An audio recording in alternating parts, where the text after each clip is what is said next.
We need to learn how to couple daily fluxes of heat and air with the decades-long dynamics of forestry if we are to grasp the full potential of timber design.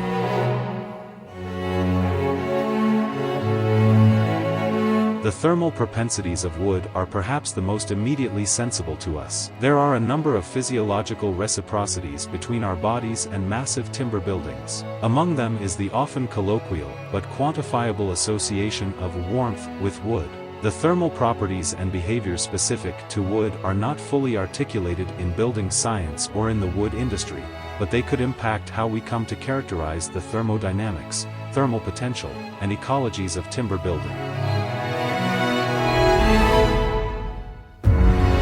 We have popularized wood in the construction industry as a sustainable and versatile building material to reduce emissions in material production and during the building phase. This has become a key design strategy to reduce the carbon footprint in architecture.